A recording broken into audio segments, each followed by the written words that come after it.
Right now, live in studio, MoVernie on the move. Right here beside me is Vice President, Fund and Development as Marketing from ALS Canada, Cvitkovic. Nice to have you here. Nice to be here. Thanks for inviting me during ALS Awareness Month. This is a very special month for everybody, as well as ALS.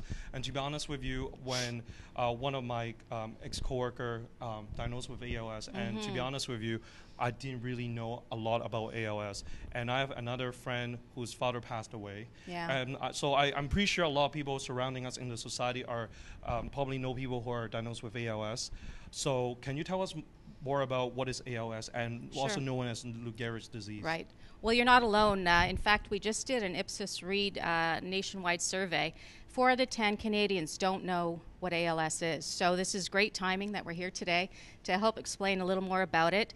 It is a complex disease, one that's not well understood.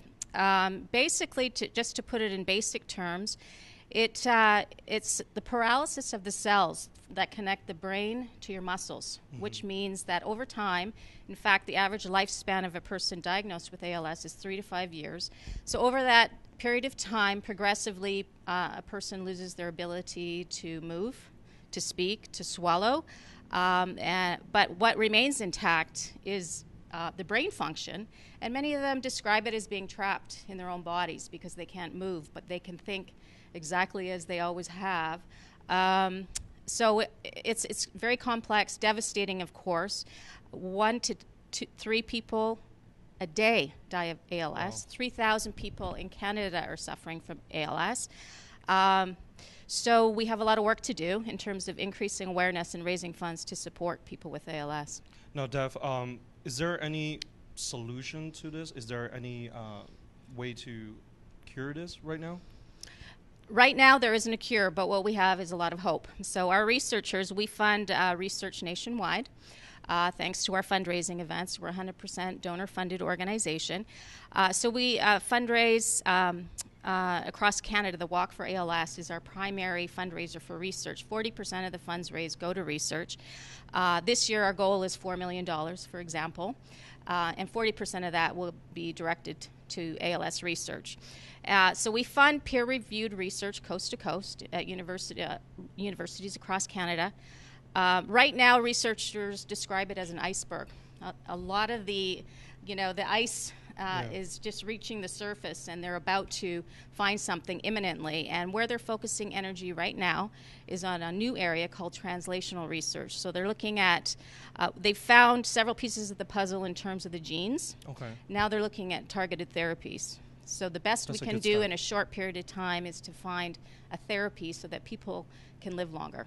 Now, as you mentioned, like when a person is diagnosed, is there symptoms, or is it genetic DNA related, or how do people know whether they have that gene or the disease? 10% of it is hereditary, so a very small percentage. The 90% of the population, it is random in terms of age, gender.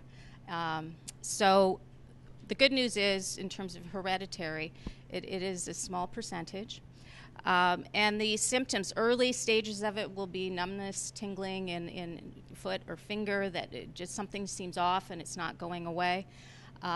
So right now, people used to not be able to diagnose it very early, but there's new technology now that they're able to diagnose a lot earlier than they used to be.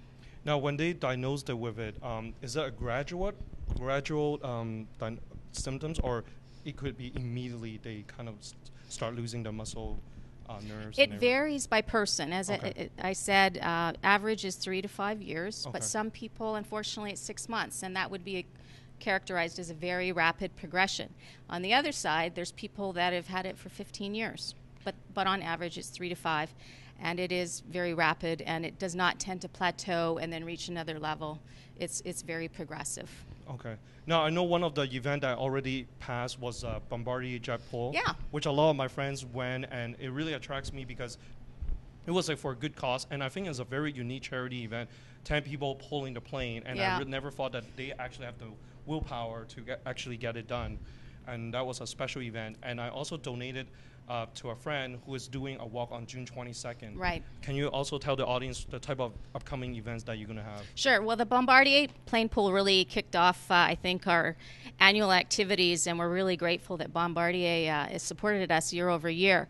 The reason they did it is one of their employees died of ALS, and that's their connection to it. And I think, as you know, once you know someone affected by ALS, you tend to stay involved. So that was really a show of human strength. I mean, 10 people pulling a 35,000 plane, 100 meters. Yeah. Incredible. It raised $125,000, attracted over 200 participants. So that was a great start to the season. And throughout the month of June, we have 30 walks in Ontario, 90 across Canada.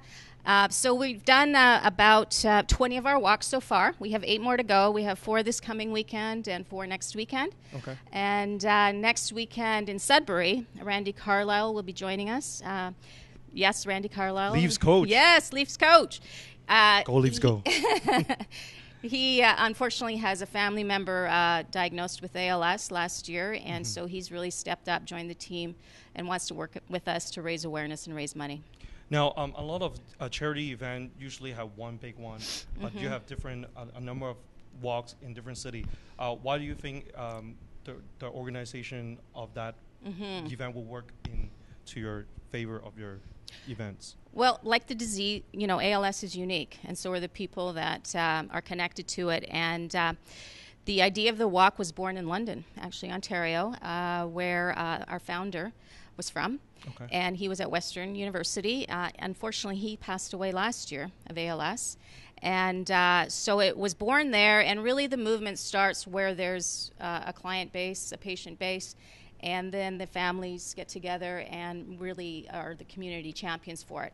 So this year, for example, we started the Scarborough Walk, first time ever, next weekend. Oh, first time ever. Yeah, Nice. and it's because there's a growing client base, and they used to, when there were fewer clients, attend the Toronto Walk, but now they want to have one of their own and get the community behind it. So guys, everybody, family members, everybody, if you're in the Scarborough area or you're close by, just come and participate and show your support to raise more money.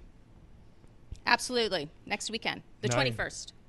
Now, you mentioned about Leafs coach Randy Carlisle. Yeah. We're going to show the clip of his message to this special event. Thank you. When a family member of mine was diagnosed with ALS, I teamed up with ALS Canada to help fight the disease. ALS, also known as Lou Gehrig's disease, is a progressive fatal disease that causes paralysis of the body. Join us in the walk for ALS. Donations support education, provide equipment for the ALS community, and fund research to find a cure. Help us reach our goal of $4 million. Join one of the 90 walks across Canada today. Please visit walkforals.ca and register to walk today. So that's an amazing video and a great thank you message. And how important are people like Leafs coach and other hockey players or any celebrity to help out participate in charity event like this? It's critical. As you know, ALS awareness is very low as compared to other diseases. In fact, other diseases are probably in the 70% range of awareness. We're in the 40 to 50% range. People know and identify with a person like Randy Carlisle, and with his name behind it. Unfortunately, he has a family member affected by it, but it really helps boost our awareness for sure. And we've seen that in terms of our walk participation already. Every walk has hit its goal so far in terms of web traffic. So it's already paying off big dividends for sure. Now, Dev, this type of events not only in June, but there will be more events throughout the season, right? Right. June's the big month for us, but September we carry on. We've got a couple of golf tournaments, and we've also got a Jim Hunter Cycle for a Cure. So September 10th is our main golf tournament at Angus Glen. And beautiful golf course. It's a gorgeous golf course. Come out and play. Foursomes only $1,100 each. So okay. All the golfers out there come out for sure. Randy will be there playing with maybe a few players from the Leafs. And Leafs players, yeah, Leafs coach. Yeah, lots of good auction items as well. So Toronto Pav audience, if you want a beautiful day out there playing in the golf course, let me tell you, Angus Glen is beautiful. very world-class golf course up in Markham in the York region. And if you want to spend a good time and for a good cause, remember to check it out. So how does people sign up or get to know more about the upcoming events at ALS Canada? Okay, for the Walk for ALS, it's walkforals.ca/Ontario, and our other events are on our homepage, als.ca. All the information's there under the events section. Now, Dev, you gave me this special blue flower pin. Yeah. Can you tell us more what the meaning and the importance So of that's this? the cornflower, and the cornflower is really our symbol of hope. And for those of you that don't know what a cornflower is, and I admit I did not prior to joining ALS, so cornflower is a fragile flower. However, it's very hardy and can withstand a lot of difficult elements in terms of the weather. And we like to see it as a symbol of hope because it also represents what people with ALS are like. Fragile physically, but they withstand the elements. They've got a lot of fighting power. They're in it to win it. Because they've got this disease, they don't consider themselves dying with the disease. They're living with it, and they're going to do all they can to fight it. That's very meaningful and very fitting, and I learned a lot about this the symbolic of this flower on my pin. Now, at the same time, when I heard it from my friend that he diagnosed with ALS, I wasn't sure what to do. As a family member or friends or me, or people out there, what is the best way to show their support, to surround the support to people who are diagnosed with ALS? Well, in terms of supporting people with ALS, we do have a very robust support system. So we have staff that are aligned with the regional care model in Ontario, and each one is assigned to about 100 clients. So the first thing to do, I would recommend, is to register with ALS Canada as a client. And our staff will get you all the resources you need, whether it's equipment, referral to specialists, and what have you in terms of support groups. We have support groups throughout the province. They do home visits to assess your home and see what type of adaptations you might need. So ALS Canada is considered a lifeline in many ways. Okay. And I think the best thing you can do as a person that's a friend of a person living with ALS is be positive.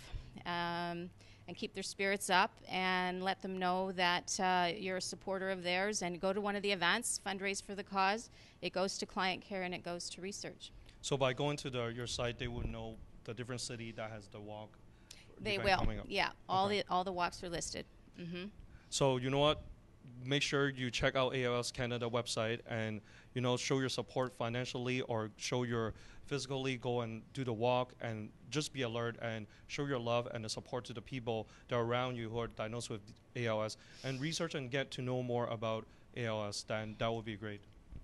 Thank you, Vern. Appreciate it. First of all, thank you for having me here. It really means a lot to me because I love to cover a lot of charity events. Yeah. And I really want to let people out there who knows more about the good cause and all the charitable events that are out there that they can participate, and the importance to know more about ALS. And I really appreciate your time here tonight. Well, I appreciate the invitation. We certainly need to get the word out, and this helps a long way. And so thank you. Thank you. And ALS Awareness Month in June. So make sure you check out the information. Thank you. And check out the next messages right here, and we'll be interviewing another special guest, Robert Tester. He's going to show you some magic tricks that you can learn at home, and you will be very entertaining. Stay tuned and keep it loud on MoVernie's out here.